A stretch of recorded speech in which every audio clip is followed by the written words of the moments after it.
सभी दोस्तों को मेरा नमस्कार। मैं Dheeraj Kumar Bihar the land of wisdom में आप सबका स्वागत करता हूं। तो चलिए आज फिर पॉलिटी के आगे का चैप्टर को हम देखते हैं। 1833 ईस्वी का चार्टर अधिनियम। इस अधिनियम में कंपनी का व्यापारिक अधिकार पूर्णतः समाप्त कर दिया गया और क्वेश्चन भी पूछे जाते हैं कि किस चार्टर अधिनियम में कंपनी का व्यापारिक अधिकार को पूर्णतः समाप्त कर दिया गया।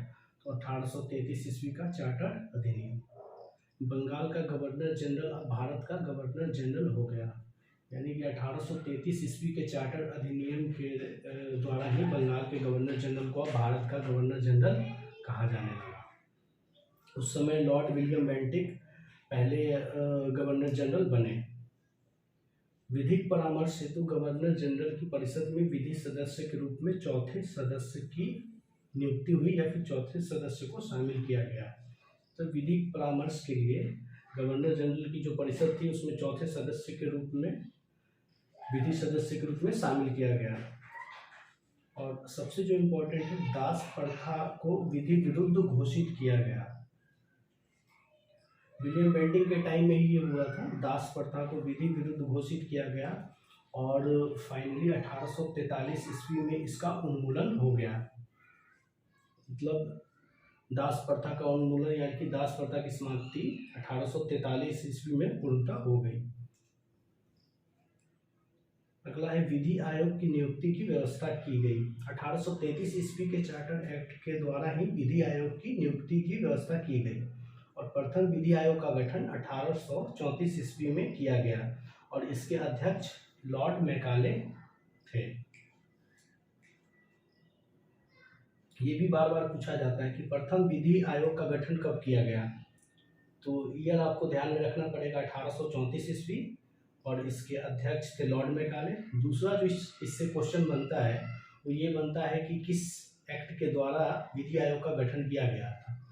तो 1833 ईस्वी का चार्टर अधिनियम के थ्रू ही ये भी हुआ था। अगला जो चार्टर एक्ट है वो है 1853 ईस्वी का चार्टर अधिनियम। इस अधिनियम में जो महत्वपूर्ण काम किए गए हैं वो है कंपनी के महत्वपूर्ण पदों को प्रतियोगी परीक्षाओं के माध्यम से भरने की व्यवस्था की गई। कंपनी के जितने भी महत्वपूर्ण पद थे अब उन्हें प्रतियोगी परीक्षाओं के माध्यम से भरे जाने की व्यवस्था की गई 1853 ईस्वी के चार्टर अधिनियम के द्वारा। 1854 ईस्वी में मैकाले समिति की नियुक्ति की गई। इन्हीं परीक्षाओं को भरने के लिए 1854 ईस्वी में मैकाले समिति की नियुक्ति की गई। नेक्स्ट है परिषद में 6 नए पार्षद जोड़े गए जिन्हें विधान पार्षद कहा गया। गवर्नर जनरल की जो परिषद होती थी उसमें 6 नए पार्षद को जोड़े गए और इन्हें ही विधान पार्षद कहा गया। तो ये आप देख सकते हैं, इसको आप नोट डाउन कर लेंगे। काफ़ी महत्वपूर्ण चैप्टर है ये और इससे काफ़ी सारे क्वेश्चन एग्जाम में पूछे भी जाते हैं।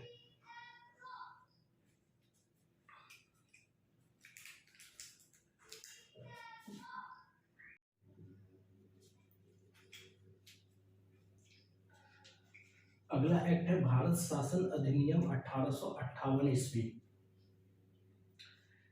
इस एक्ट के द्वारा सबसे पहले भारत का शासन कंपनी से लेकर के ब्रिटिश क्राउन के हाथों में सौंपा गया। चूंकि 1857 की क्रांति हुई थी और ठीक उसकी ये बाद ये कदम उठाया गया था। मंत्री पद की व्यवस्था की गई। 1858 ईस्वी के एक्ट के द्वारा ही मंत्री पद की व्यवस्था की गई। 15 सदस्यों की भारत परिषद का गठन हुआ जिसमें 8 सदस्य ब्रिटिश सरकार द्वारा और 7 सदस्य कंपनी के निदेशक मंडल द्वारा। बोर्ड ऑफ डायरेक्टर्स तथा बोर्ड ऑफ कंट्रोल को समाप्त कर दिया गया। ये पिट्स इंडिया एक्ट 1784 के थ्रू लाया गया था और इसको 1858 ईस्वी के एक्ट के द्वारा इसको समाप्त कर दिया गया। मुगल सम्राट के पद को समाप्त कर दिया गया। भारत में शासन संचालन के लिए ब्रिटिश मंत्रिमंडल में भारत के राज्य सचिव की नियुक्ति की गई। इसको secretary of state for India भी बोला जाता है। ये काफ़ी इंपॉर्टेंट भी और पूछा भी जाता है कि भारत में शासन संचालन के लिए ब्रिटिश मंत्रिमंडल में भारत के राज्य सचिव की नियुक्ति हुई है वो किस एक्ट के द्वारा किया गया था। तो 1858 ईस्वी के एक्ट के द्वारा ही किया गया था। गवर्नर जनरल का नाम बदलकर वायसराय कर दिया गया और जो लास्ट गवर्नर जनरल और प्रथम वायसराय बने वो लॉर्ड कैनिंग थे। अगला है 1861 का भारत परिषद अधिनियम। इस एक्ट के द्वारा सबसे पहले गवर्नर जनरल की कार्यकारिणी परिषद का विस्तार किया गया और अगला जो है विभागीय प्रणाली की शुरुआत की गई। 1861 ईस्वी के द्वारा ही विभागीय प्रणाली की शुरुआत की गई और ये किया था लॉर्ड कैनिंग ने। 1861 के अधिनियम में जो सबसे महत्वपूर्ण काम किया गया था वो ये था कि गवर्नर जनरल को पहली बार अध्यादेश जारी करने की शक्ति प्रदान की गई। और ये क्वेश्चन लगातार एग्जाम में पूछा जाता है कि किस एक्ट के द्वारा गवर्नर जनरल को पहली बार अध्यादेश जारी करने की शक्ति प्रदान की गई।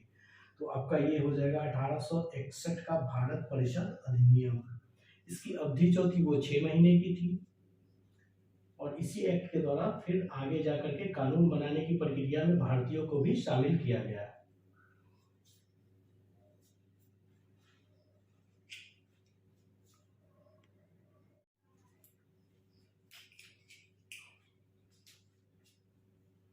नेक्स्ट है आपका 1873 ईस्वी का अधिनियम।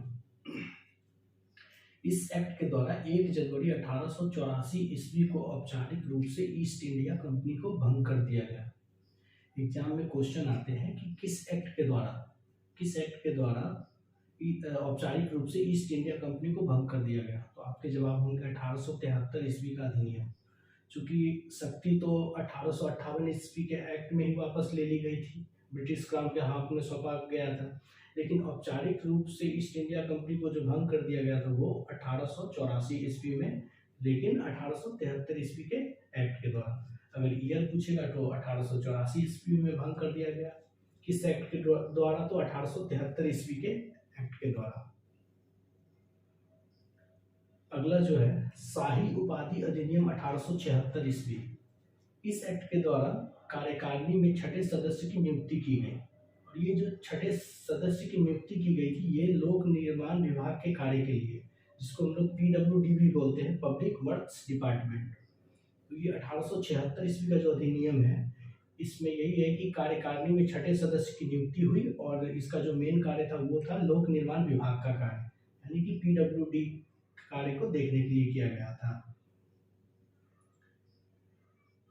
इसी अधिनियम के थ्रू 1876 ईस्वी में महारानी विक्टोरिया को भारत का साम्राज्ञी घोषित किया गया।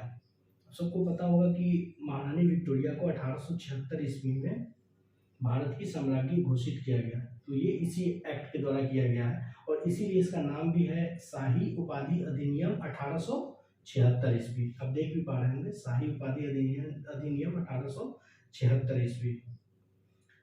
नेक्स्ट है 1892 ईस्वी का भारत परिषद अधिनियम। इस अधिनियम में ज्यादा कुछ नहीं, बस अप्रत्यक्ष चुनाव प्रणाली की शुरुआत की गई। आपको ये ध्यान में रखना पड़ेगा कि किस एक्ट के द्वारा अप्रत्यक्ष चुनाव प्रणाली की शुरुआत हुई। तो 1892 ईस्वी का भारत परिषद अधिनियम।